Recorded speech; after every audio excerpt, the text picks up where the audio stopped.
Everybody has a story. Even the most ordinary, even the most run-of-the-mill human being, they are there where they are for a reason. And I have a heart for helping bring out the best in others. I have a heart for helping them become and do more than they ever thought possible.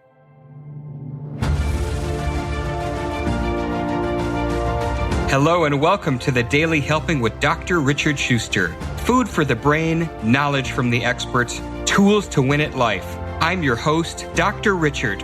Whoever you are, wherever you're from, and whatever you do, this is the show that is going to help you become the best version of yourself. Each episode, you will hear from some of the most amazing, talented, and successful people on the planet who followed their passions and strive to help others. Join our movement to get 1 million people each day to commit acts of kindness for others. Together, we're going to make the world a better place. Are you ready? Because it's time for your Daily Helping. Thanks for listening to this episode of the Daily Helping Podcast. I'm your host, Dr. Richard, and we have a wonderful guest today. Andy Janning is a nationally recognized expert in talent development with over 25 years of leadership experience. He's an 8-time state and national award winner for overall excellence in employee development, a former financial services executive who helped his organization grow by $700 million, a professional photographer and award-winning filmmaker whose work has been featured in National Geographic, a trusted consultant who helps his partners develop effective leaders, and a popular speaker at conferences and events around the country. Inspired by the most popular storytelling formula of all time, his book Heroes, Villains, and Drunk Old Men, A Love Story for Real Life, will teach you how to be a hero to those you love and serve, introduce you to a group of formerly drunk old men who have mastered these skills in heartbreaking and inspirational ways, and point you towards the greatest hero who has ever lived. Andy, welcome to the show. Thank you so much, Dr. Richard. It's a huge pleasure and an honor to be with you today. Oh, that is so appreciated. And I am really excited to talk to you today. And no doubt we're going to spend quite a bit of time talking about your fantastic book, Heroes, Villains, and Drunk Old Men. But before we get there, I want to talk about what got you to that point. You know, what was the journey upon which you decided to write that book, and what were the things that influenced you? Well, I owe most of it to my wife. And if she was here right now, she would be turning very red with embarrassment. But this project really has been, one of those labors of love that authors talk about. And it really would not have seen the light of day without my wife. But I'm really probably the most accidental of entrepreneurs. I have owned my own speaking, consulting, and photography and writing business for almost 6 years now. But that was not how I started off. I have lived most of my professional life, well over 2 decades, and I'll just kind of keep it there just because I want to seem like I started the workforce when I was 7.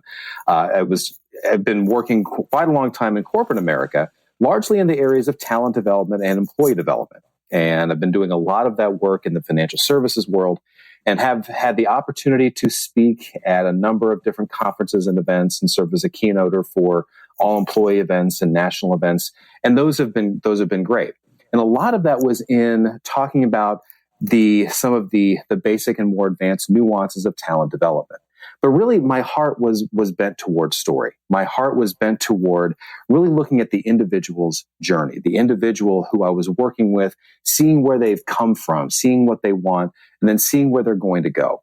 So as my career started to evolve, I started to blend my passion for talent development for my passion for stories, and in particular, movie making and visual storytelling. So over the past literally 10 years, I've been trying to mash those seemingly very disparate forces up and create a model of talent development and helping people live out their best story and serve others in a way that is both heroic and fills out the best parts of servant leadership. So I've been trying to do that for many, many years.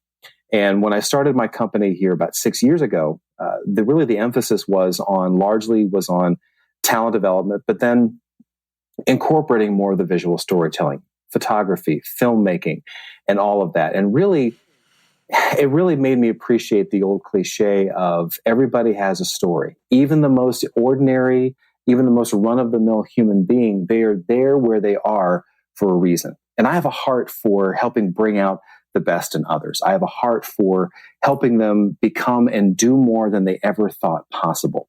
So in the role that I have now, in being the head of my own company, I've been able to work with just countless people across the country and helping them tell their best story. And this book, Heroes, Villains, and Drunk Old Men, really grew out of my passion for talent development, grew out of my servant leadership background, grew out of my work as an executive and my work in behavior sciences, and really hopefully is a compelling narrative to help people know that their story is been placed in their way, and they've been put on this earth for a very specific reason, and it's to do better things that they could have ever imagined. And if I can help them get across that finish line and bring other people along with them, then I would think I will have checked off a very large part of my to-do list in life. Outstanding. And Andy, talk to us about, you've talked about what prompted you to write the book and how your passion for talent development and bringing out stories really inspired you to write this. So when somebody listening to this show picks up this book, what are they going to get out of the book? Well, I hope they will. I hope they will certainly enjoy it. What they're going to get out of it, I hope, is not your typical nonfiction, narrative nonfiction book. I've read I probably hundreds, if not thousands, of nonfiction books over the years that are dedicated and aimed at primarily working adults that are trying to be as effective as they can in the workplace, and which is amazing. And that is primarily who my audience is for. But what they're going to see with this, though, are some nuances. They're going to see some differences. First of all, there is a narrative thread that runs throughout this entire book, that there is certainly a beginning, middle, and end to it. And it's not a kind of a semi-random cobbled together collection of bits and pieces of things that they can try to apply. All of these things are of a piece. All of these things fit together. And so in some ways, it's a bit autobiographical. But what they're also going to see is really my heart, again, for visual storytelling and using photography and using stories of real people who have really lived this stuff out. See, even though my name's on the cover, I'm not trying to be the star of this particular story. I am blessed to know an amazing number of everyday heroes who have lived these things out. And they are the people I want to lift up. So it's going to be real stories of real people told in a very intimate and told in hopefully a very significant way, and in some ways, very funny way, and sometimes a very powerful and poignant way to help real people see that, hey, this isn't just theory. This isn't just stuff that's been, kind of road tested in the climate controlled environment of a corporate training room. This has been taken out into the real world. It's put on work gloves and work shoes and gone out there and done the really hard effort to apply this. And none of this is perfect. None of the people I'm going to highlight are perfect. None of them will ever tell you that they've got it nailed, that they've got it right. This book is designed to show people with their scars and blemishes. And it's designed to help people really kind of take inventory of their own scars and blemishes and appreciate where they came from and have a better sense of where it's aiming them. If this book helps them tell the best story that they can, then that's what I want them to find by the end of it, and to honor the people that helped make me and get me to where I am today.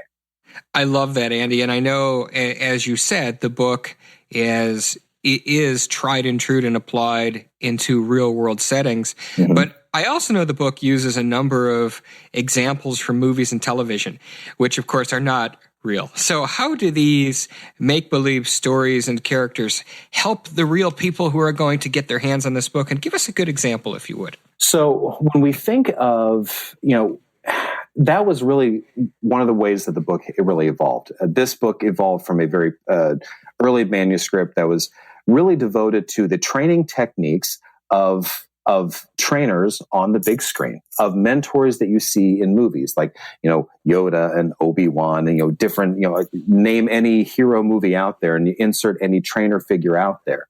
That was trying to kind of take those things together and put all those ideas into a book. But a friend of mine said, you really need to ground this in reality and really make this about real people.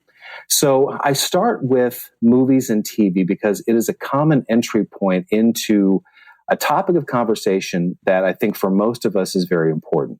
How do we become not just better, but how do we live a life of significance and legacy? How do we leave the world better for the people around us? And we go to movies and we watch TV, yes, in some ways to be entertained, but in some ways also to see parts of ourselves that we gravitate toward the characters that bring out things in us that we want more of.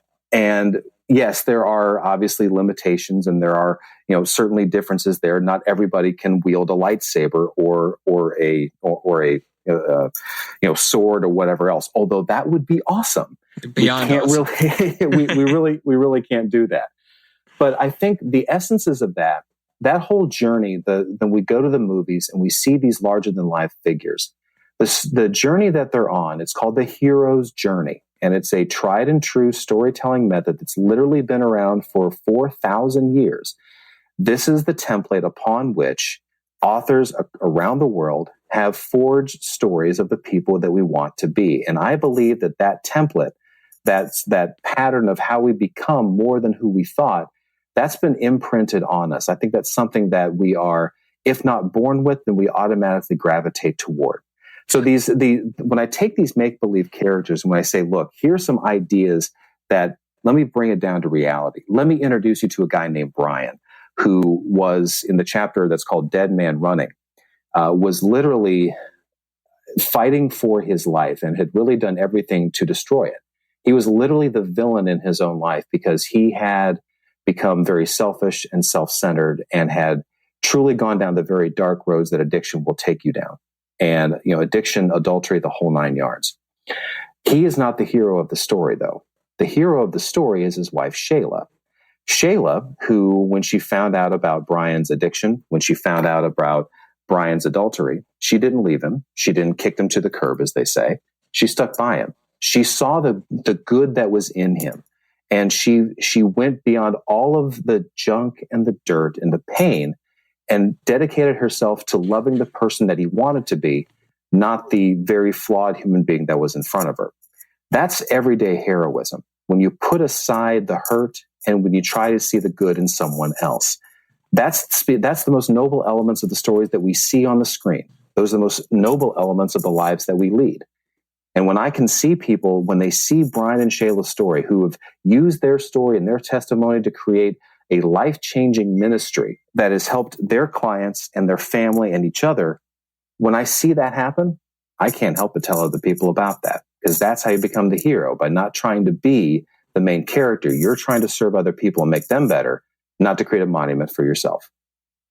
I love that, and I'm so glad that you mentioned the archetype of the hero's journey. Certainly in modern times, I believe Joseph Campbell is the one who has probably preached on this the most, or rather written about this the most. But yes, you mentioned Luke Skywalker and Obi-Wan Kenobi, and Star Wars is certainly on everybody's brain right now. Mm-hmm. So it's reasonable. But everybody goes on this journey. Every one of us goes on this journey. Mm-hmm. And I was wondering, what I would like is if you would take the audience, take us through the different steps of the hero's journey. So the hero's journey is basically the plot of every single movie you've ever seen ever. Again, I'm a huge Star Wars fan.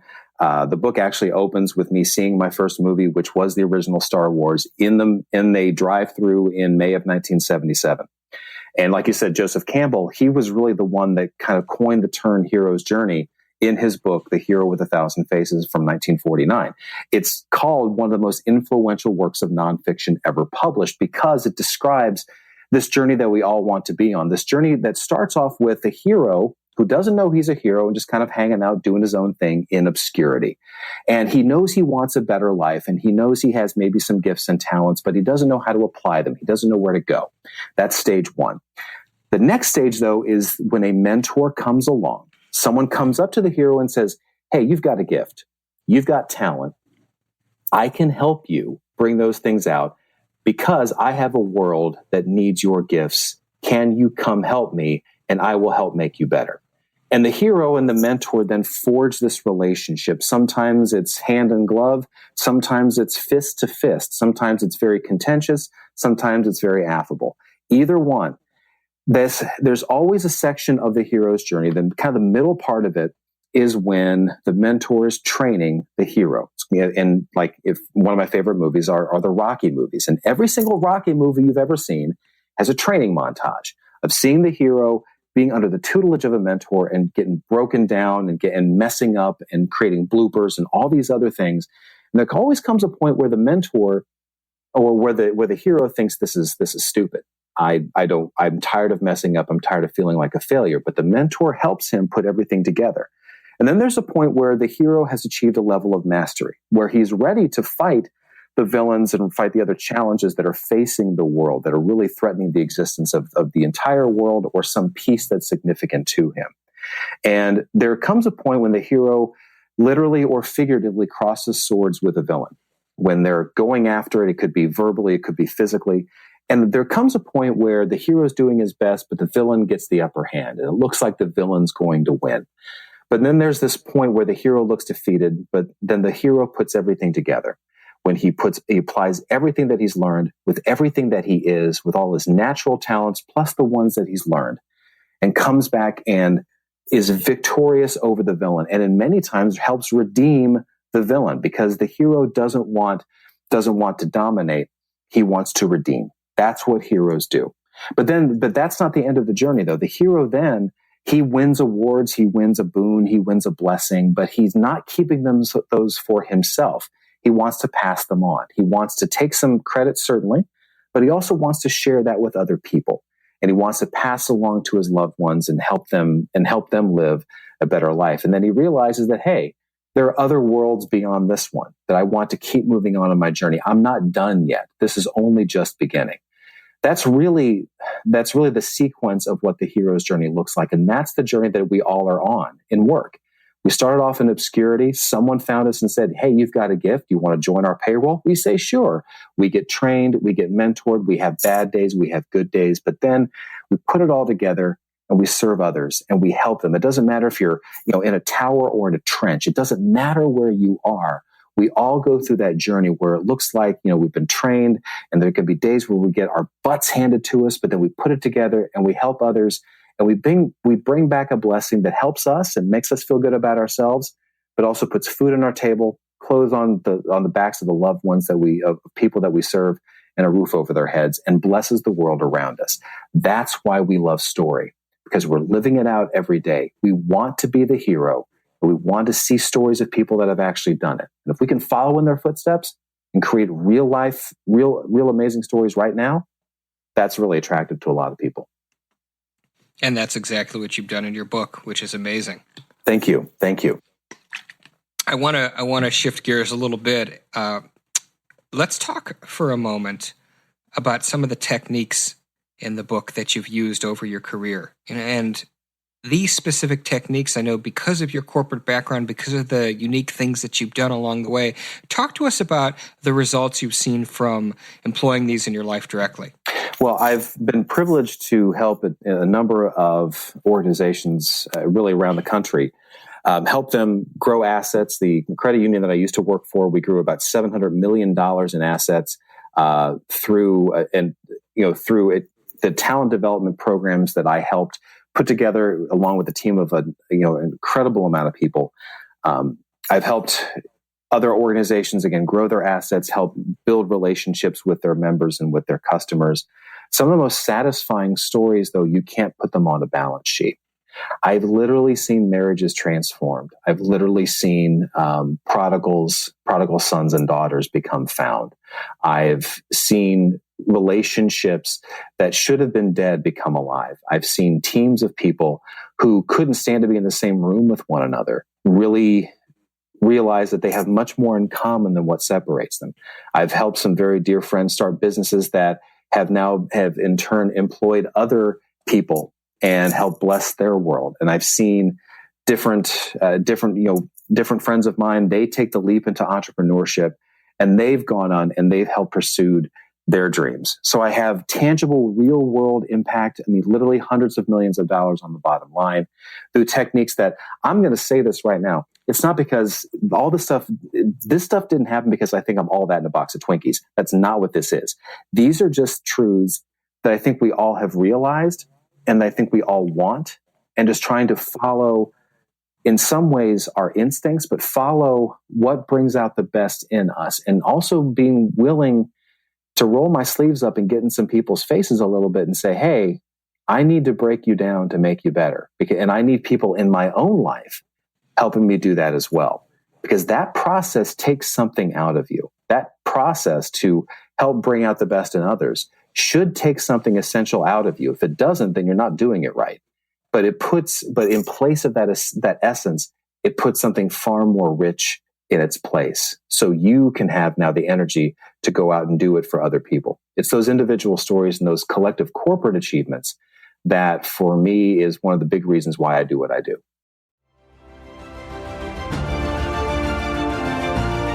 Hey guys, Dr. Richard here. For the past 7 years, I've been privileged to bring you incredible guests who are changing the world and can help you become the best version of yourself. I'm really excited to share with you a new quiz that I created based on my clinical training that will curate for you a custom list of my top episodes and actionable strategies to help you wherever you are on your journey. All you need to do is go to drrichardschuster.com to take it, and it's 100% free. You'll be taking the next step on the journey to unlocking the power of you, and I can't wait to see where you'll go.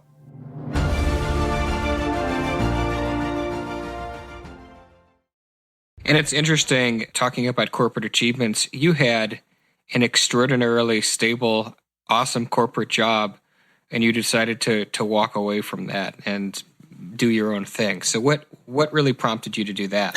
Again, that was I thoroughly blame my wife. So I need to kind of I need to resolve the tension of kind of the thread that I introduced there with writing the book.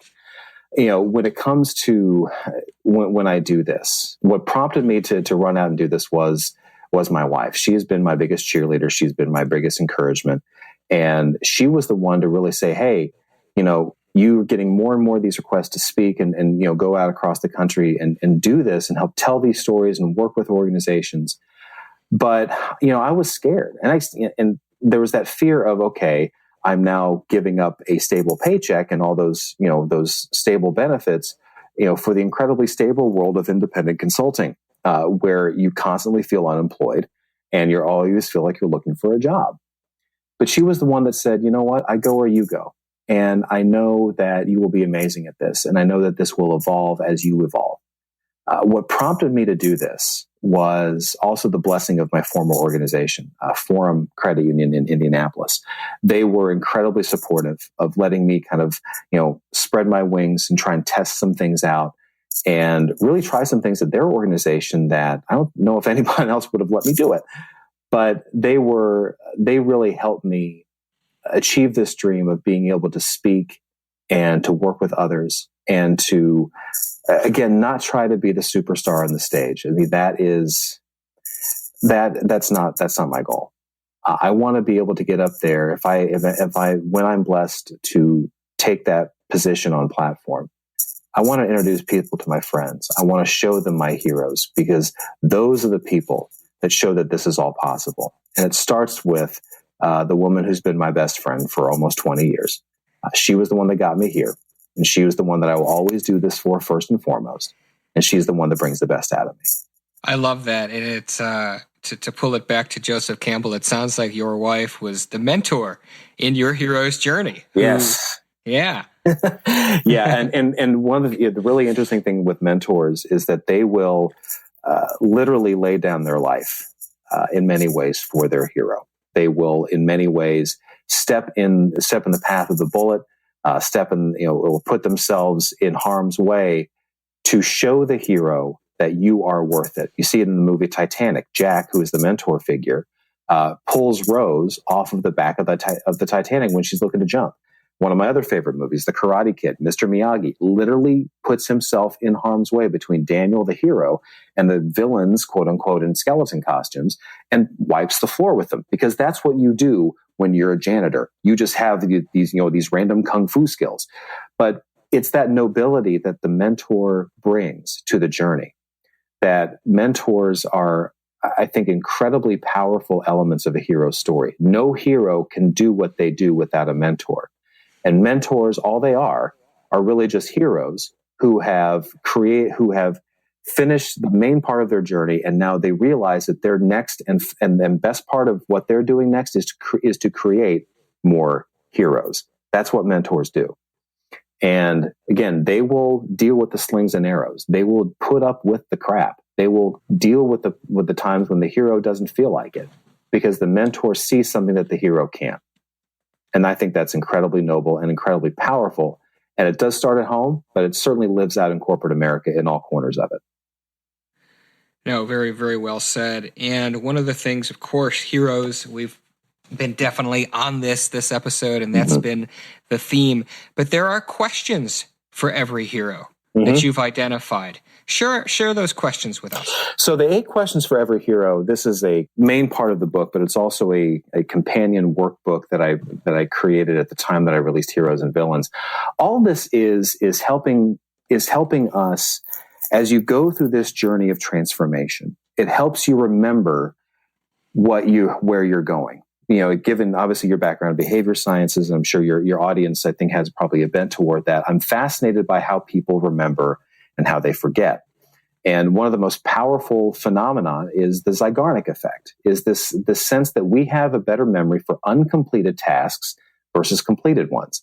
And it kind of raises its head, I think, when, you know, at the end of the year, we look back and go, man, this year went really fast. What did I really accomplish? Oh my gosh, what did I really do? And sometimes we'll have some highlights or some things on the wall or some trophies or tchotchkes that will remind us. But most of our life we go through and we don't remember it. I mean, I'm sure every single one of your listeners can identify with the fact that there are some days where they either show up in the parking lot or their driveway and they don't remember how they got there. Not because they were dealing with some sort of, you know, chemical imbalance or influence, but because they've just made it. They've done this habit over and over again. What the 8 questions are designed to do is to short circuit our habit and our pattern to forget. And it's designed to help us see the nuances and the richness of our story. It starts off with asking, what is it you really want? In this particular phase of your life, what is it that you want to accomplish? The second is, who is going to be your mentor? Who are you going to ask into this journey to help break you down and make you better? How are you going to fail is question 3. How are you going to screw up? Then how are you going to succeed? What are you going to celebrate? Because those failures are instructive. We're inspired by perfection, but we connect through brokenness. And that's where our journey in many ways gets forward. Failure is a great teacher, but success is a great wind in our sails. And I want to capture both of those. And then asking them, what are you going to fight for and against? What are you fighting? What is it that you're willing to stake your claim on? But also, do you have a good understanding of what opposes you? You have to know what you're going to stand for. And you also have to know who's going to try and knock you off of that to really understand the elements and the challenges to face you. The 6th question is, what will victory look like? How are you going to know that you've won? What will success look like is another way to say that. As long as you know what that trophy looks like, then you're going to chase the right one for the right reasons because you know what you want. The 7th and 8th questions, though, are the ones that we don't ask enough of. The 7th one is, what are you going to give away? What is it of what you've won, either in terms of time, talent, or treasure? What are you going to give away to other people? How are you going to pass this forward? Then finally, where are you going to go next? Where is this journey going to be? It could be, you could be staying in the same job. It could be, hey, I transitioned to something different. Where are you going to go? Where is your journey going to take you? And who are you going to bring along with you? Taken together, those 8 questions are designed to help people live a really examined and a well-told story of their life, not just for their own purposes, though, but it is to pass it along to other people and to say, hey, this is what I did. Not because I want you to worship or honor me, but I want you to take encouragement from where I've been to help you avoid some of the potholes and pitfalls that may await you in a similar journey. And this isn't just a one-off. They can do this at any phase of their life.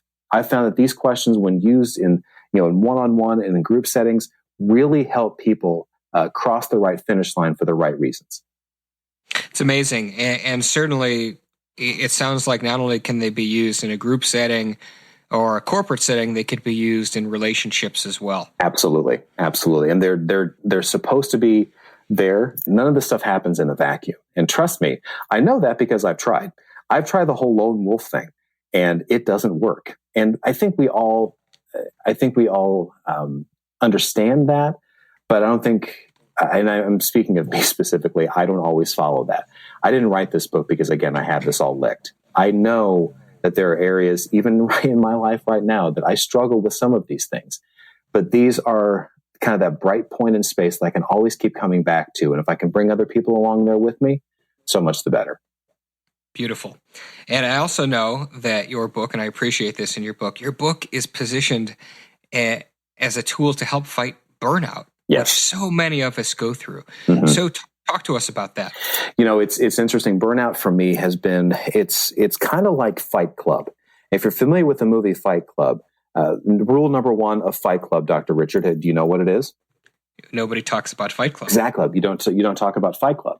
But it's one of those things that we don't think we can openly talk about, especially in corporate environments, because we think it'll make us look weak. We think it'll make us look less than. There's fragile Andy over there, and don't talk to him because he's burned out. Here's the issue, though. The Society for Human Resources Management put out a little over a year ago, middle 2016. They put out statistics and the effect of stress in the workplace. And there's some amazing and very sobering statistics out there, but some of the dollar figures that come with burnout are very sobering. One of them is $300 billion. That is the amount employers will spend every year for healthcare and missed workdays as a result of workplace stress in their employees. They're going to spend another $150 billion in lost productivity from employees that show up to work but aren't really mentally there. When you talk about the single biggest expense in company-sponsored health plans, it's related to employee stress, and it's related to burnout. And burnout, for me, it's not just this one thing. It's not just this temporary feeling of tiredness. Burnout's a fairly complicated phenomenon that involves a sense of depersonalization. We stop seeing people as people. The second element is this sense of emotional exhaustion, this numbness